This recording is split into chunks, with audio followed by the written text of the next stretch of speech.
Ayan, magandang araw po sa inyong lahat mga kalakbay.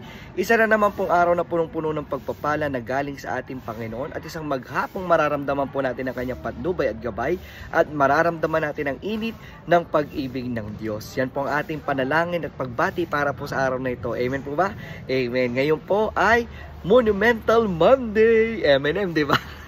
Maipilit lang araw ng Lunes at ako pa rin pong inyong makakasama ngayon, ang inyong kalakbay sa pagninilay ng si Kuya RJ. Yan, samahan niyo po ako at sabay tayo magnilay patungkol sa salita ng Diyos kung paano tayo gagabay ng ating Panginoon para sa buong araw na ito.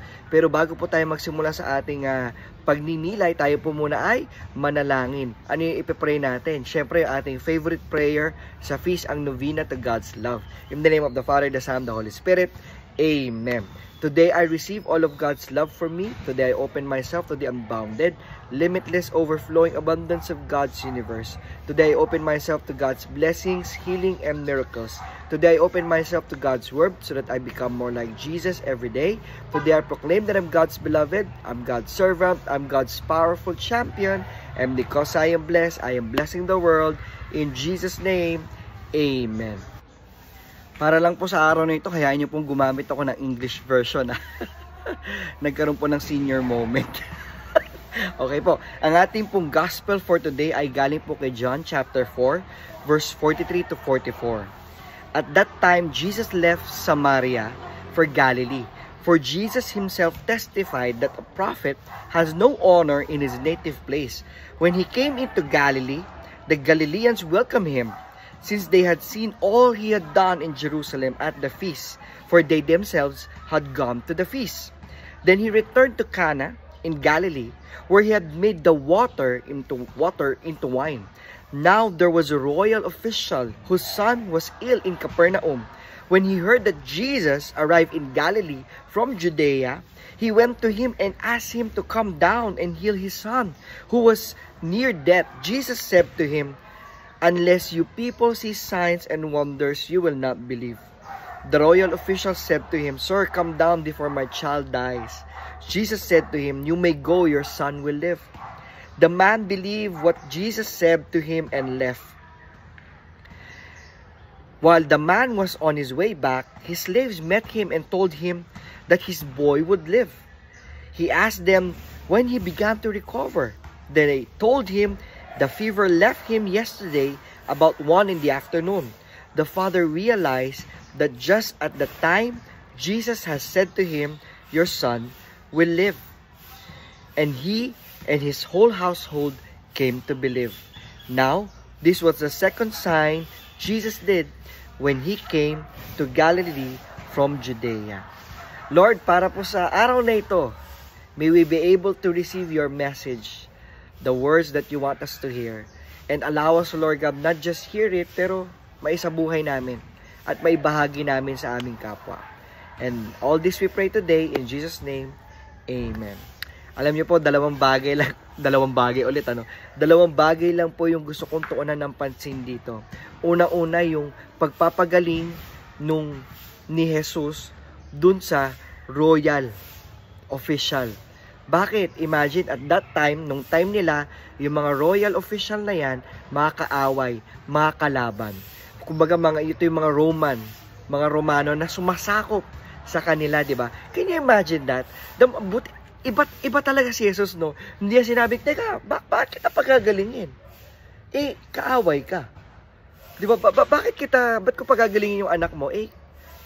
Kaaway namin kayo yung sumasakop sa amin, eh. Diba? Hindi, no, hindi niya ginawa yun, Anong ginawa niya? Pinagaling niya. Paano niya pinagaling? By His words. Your son will live. Mabubuhay ang anak mo. Umuwi ka na. Diba? Hindi niya sinabing, sige, tara na, let's go. Mag-asalbalutan muna tayo. Pag pupunta tayo sa bahay niyo. Hindi. Anong sinabi niya lang? Ginamit niya yung kanyang salita. At ito yung pangalawang bagay, mga kapatid. Naniwala. Yung dahil sa paniniwala at pananampalataya ng opisyal, gumaling yung anak. Diba? Hindi siya nagtanong, Lord, kailangan natin umuwi. Kailangan umuwi sa bahay. Hindi niya pinagpilitan, hindi siya nagdahilan, hindi siya naggalit sa Panginoon na, Lord, kailangan natin, puntahan mo yung anak ko. Sige na naman, Lord. Kailangan niya yung kagalingan na galing sa iyo. Hindi yung salita mo lang. Di ba? Katulad nga nung sinasabi natin sa misa, di ba? Kundi sa salita mo lamang ay gagaling na ako. Ganun yung nangyari doon sa anak nung royal official, nung opisyalis.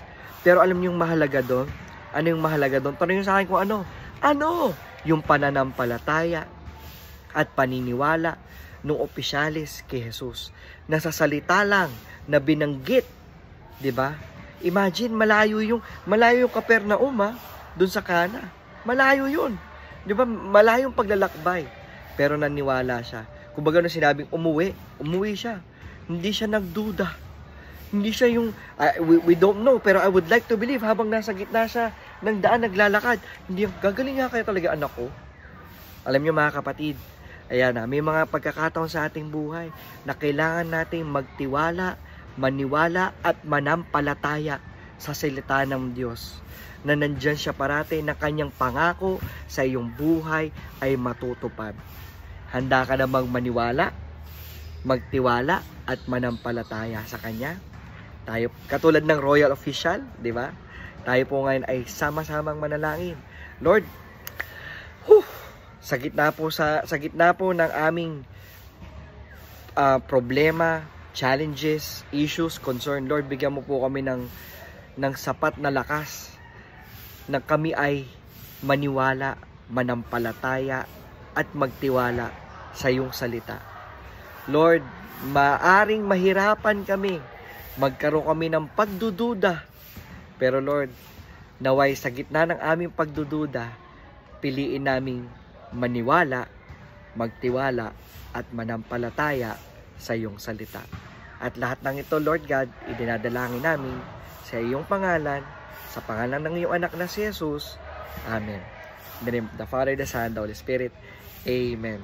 Panahon na naman po ng ating pansamantalang pamamaala para sa araw na ito. Maraming salamat po sa inyong patuloy na pagsuporta, sa inyong patuloy na pag-like, share, follow. Yan. Salamat po. At naway kayo po ay magkaroon ng isang napakagandang linggo at blessed na linggo simula sa araw na ito.